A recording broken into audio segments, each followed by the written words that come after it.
Wa ba'd, salamun alaikum ya jama'atul muslimin. Yan uwa, karatu ne muke dauke da shi a yau mai taken Allah baya rantsuwa.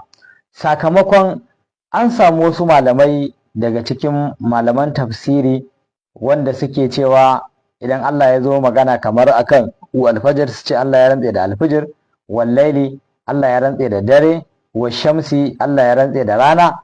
To muka ce wannan karatu kwata-kwata ba haka yake ba, wata fassara ce ta kirkire, amma Allah subhanahu wata'ala baya rantsuwa da komai. Kafin mu shiga cikin karatun gadan-gadan yan uwa a yi mana share. Sannan duk mai rantsuwa a sani yana rantsuwa da abin da ke gaba da shi ne. Mu ɗauki kamar misalin a bamaguje wanda baya da addini. Bamaguje wanda baya da addini idan ya tashi yana rantsewa da wa? Iya rantsewa ne da iyayensa. Saboda me? Saboda yana kallon iyayensa suke gaba da shi.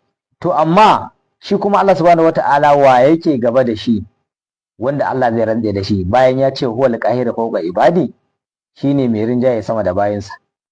To daga nan za mu samu foundation mai kyau na gano cewa Allah fa baya rantsuwa. To mu shiga karatun gadan-gadan kai tsaye.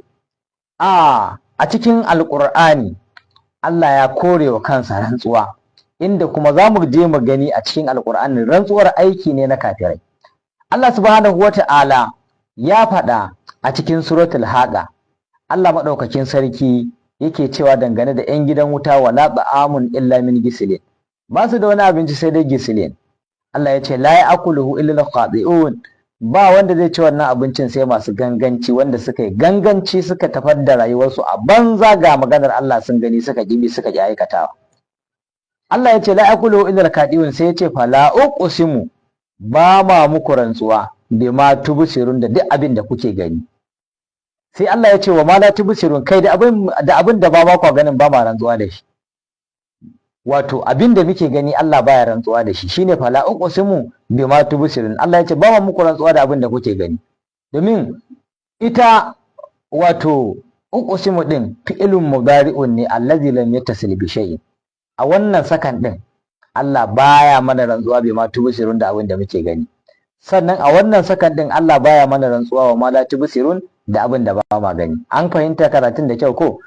To sai Allah ya ce innahu laqawlu rasulin karim, shi wannan alqur'anin magana ce ta dan aike Jibril mai daraja. Sai Allah ya ce ma huwa bi qawli sha'ir, ba maganar mawaka bace, qalilan ma atuminun, yan kadan ne kwarai suka imani, wala bi qawli kahin, sannan ba maganar boka bane, qalilan yan kadan ne kwarai. Allah ya ce ma tazakkaru, wanda suke wa'azantuwa. Allah yana magana akan rantsuwa sai kawo zamiri na Jibrilu, sai kuma ya kawo alqur'ani. Abinda Allah subhanahu wata'ala yake so mu gane, wannan sakon na alqur'ani da Jibrilu ya kawo kawai gaskiya ce, babu maganar sai ya rantse da shi. Ba maganar Allah sai ya rantse mana da alqur'ani sannan za mu yi imani. To sannan Allah subhanahu wata'ala ya gaya mana cewa wannan tauraruwar da su malaman tafsirai suke cewa wan najmi Allah ya rantse da tauraruwa, to za mu ji yaya Allah yana rantsuwa da tauraron ko baya yi. Idan muka je cikin wato suratul waqi'a, Allah ta'ala ya ce fala uqsimu bima waqi'in nujum, Allah ya ce ba ma muku rantsuwa da inda taurari suke faduwa. Wato inda tauraruwar za ta je ta fada ai yana gaba da tauraruwar, shi sa me take neman inda ke gaba da ita ta je ta kwanta ta fada. To Allah ya ce wannan gurin fala uqsimu bima waqi'in nujum, ba ma muku rantsuwa da inda taurari suke faduwa. Ya Allah ya ce wa innahu, shi wannan gurin da tauraron yake zuwa ya fada la qasamun, shi kansa wata rantsuwa ce, law ta'lamuna azim, da kuna da sani mai girma. Wato shi kansa inda tauraruwa take fadawa wata rantsuwa ce mai girma, ba sai Allah ya tsaya ya rantse maka ba. Sa'annan mu je cikin suratul fajar da suke cewa wal fajar, Allah ya rantse da alfijir. To wal layalin ashar, da daruruwa guda 10, wa shafa'i wal watar, da abin da Allah ya halitta biyu da wanda ya halitta ɗaya.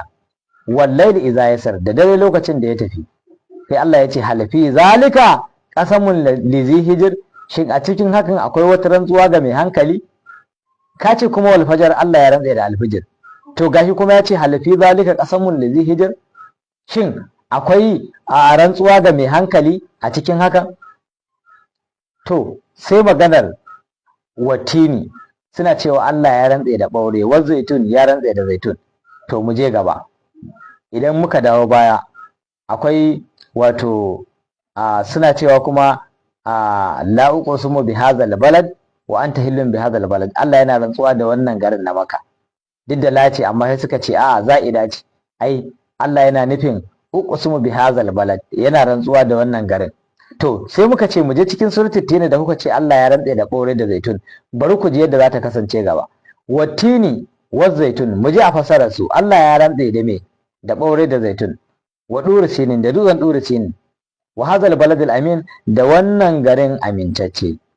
To gahi kuma a baya Allah ya ce la uqsimu bi hadzal balad, Allah baya rantsuwa da wannan garin.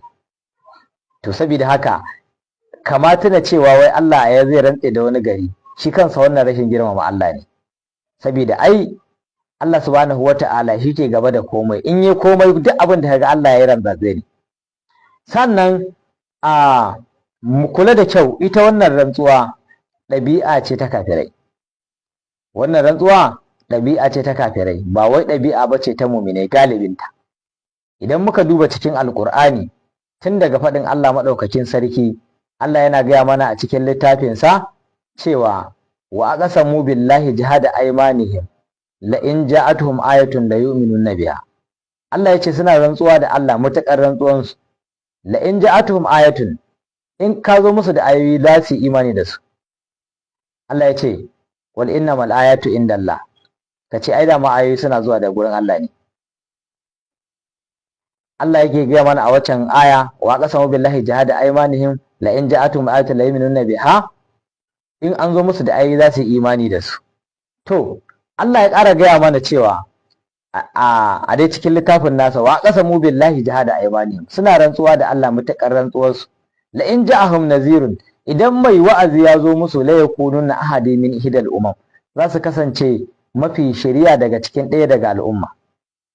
Allah ya ce falan ma ja'ahum nazirun, yayin da mai gargadin ya zo musu, mai wa'azin ya zo musu, ma zadahum illa nufura, ba abin da ya daɗo gare su sai dai gudu da maganar Allah. Kaga sun yi rantsuwa da Allah, gashi kuma da mai wa'azin ya zo musu ba abin da ya daɗo gare su sai dai gudu. Sannan Allah subhanahu wataala ya ƙara gaya mana a cikin littafinsa, Allah ya ce wa qasamu billahi jihada aymanihim la yab'asu Allahu man yamut. Allah ya ce suna rantsuwa da Allah matuƙar rantsuwa su cewa Allah ba zai tashi wanda ya mutu ba. Allah ya ce bale ba haka bane, wa dan Allah ya haka alƙawarin Allah a kansa gaskiya ne, lalle sai ya tashi wanda ya mutu. Annallaha, lalle Allah ya ba'asu man fil qubur, a cikin suratul hajj kenan. Allah zai tashi duk wanda suke cikin kabarruka. Kaga kenan ashe rantsuwa aikin suwaye? Rantsuwa aikin kafirai ce. Rantsuwa ba wai aiki bane na mu'minai. Saboda haka maganar wai Allah ya rantse da kaza, Allah ya rantse da kaza, Allah ya rantse da kaza, to mu sani daga yau Allah baya rantsuwa. Shi yasa ma tun kafin ma mu shiga karatun suratul haqa sai ta warware mana bayanin dalla dalla, ya fito fili cewa Allah ya ce fala uqsimu bima tubsirun, ba ma muku rantsuwa da abin da kuke gani, wa ma la tubsirun, da abin da ba ku ganin ma ba ma muku rantsuwa da shi. Yanzu idan ka ce Allah subhanahu wataala ya ce fala uqsimu bima tubsirun, mune muku rantsuwa da abin da kuke gani ko, wa ma la tubsirun, sannan mune muku rantsuwa da abin da ba ku gani. Mune muku rantsuwa da abin da kuke gani da wanda ba ku gani. Menene istidlalin na hikima da ka fitar da shi daga cikin ayar? Babu wata hikima da ka fitar da shi a cikin ayar, domin rantsuwa aiki ce. Shi ko rantsuwa in kaga an yi ta, ana yin ta ne don kafara. In ka yi rantsuwa ba akan daidai ba, to dole za ka yi kafara, kuma sai wata matsala ta faru ake yin rantsuwa.